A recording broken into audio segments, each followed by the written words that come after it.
The following is a presentation of KBTC Profiles.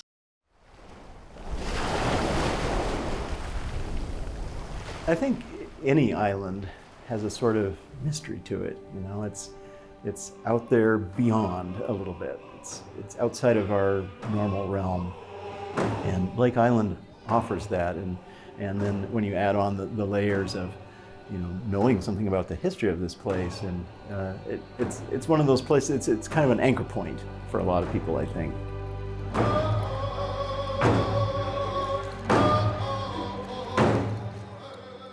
Blake Island is a small island in the south of Bainbridge Island, in the center of our ancestral territory. The Suquamish people would go there frequently based upon what type of resources were available. And the Suquamish were marine people. We relied upon the waters behind me for our transportation. Our people were throughout the Salish Sea, traveling as far north as the Fraser River and as far south as Vashon Island, harvesting fish and clams and hunting and socializing and interacting and trading with other tribes.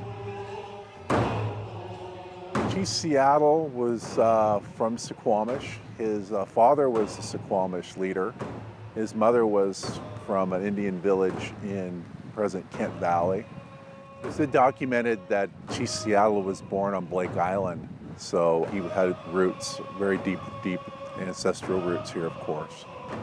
He was a young boy when Captain George Vancouver of the British Navy first came to the Puget Sound, or the Salish Sea as we call it. So he had that experience of seeing some of the first explorers recorded to be in this area, and helped his father and witness his father and his people trade with the explorers' crew. And they actually hunted and killed a deer on Blake Island to bring to the crew there, who didn't have any fresh meat on their ship for quite a while, so they're quite happy to get it. And that was some early exposure for him and marked the first contact with our people, and a big change that came that he experienced throughout his life. And then as time went on, Chief Seattle became a negotiator on trade and also on government-to-government relationships, first with the Hudson's Bay Company, which was a British fur company, and then later with the Americans, as the Americans came in to the area around 1850.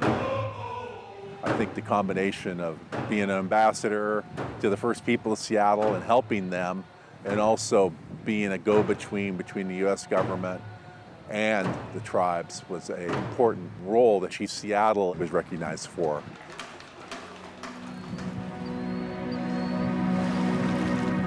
You know, when you're out on the island, it's not hard to do that time travel back into the past, because it really does look very much like it has for perhaps thousands of years.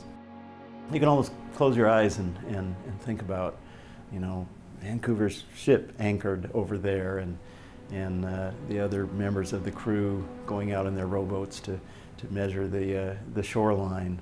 So it has many points that sort of intersect with the history of Washington and with people who live here.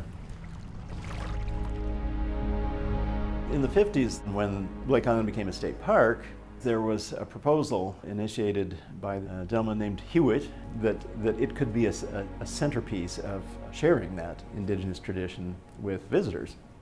He would offer his meals and some programming and other cultural elements as part of that, and that plan was approved.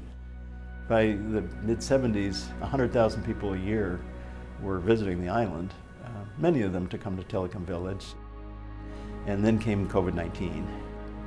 The visitation drastically declined. The operator wasn't able to continue their operation.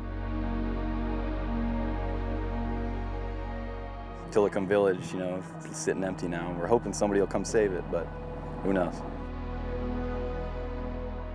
Well, Blake Island is a marine state park. Marine state parks are pretty special. They're state parks that are entirely an island, oftentimes only accessible by private vessel. The thing about Blake is it's right here in central Puget Sound. It's this little gem amongst all this development, you know, but there's a lot of wildlife around, these little adaptive sea raccoons, and then the deer and the eagles and the otters. Yeah, it's just a wonderful spot.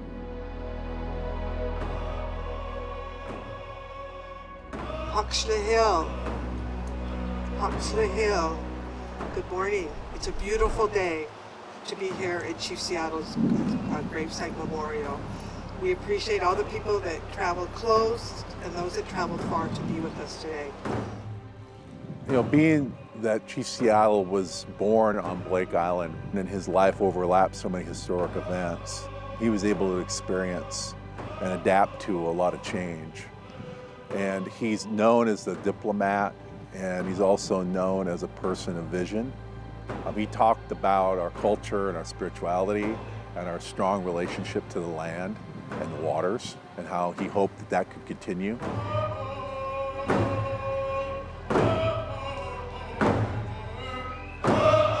You know, the series of events that occurred that have gotten us to the place we are now, where our culture is a lot stronger and our young people are practicing it on a daily basis, and it's just been a really great time to lead the tribe. It's been humbling to be part of it.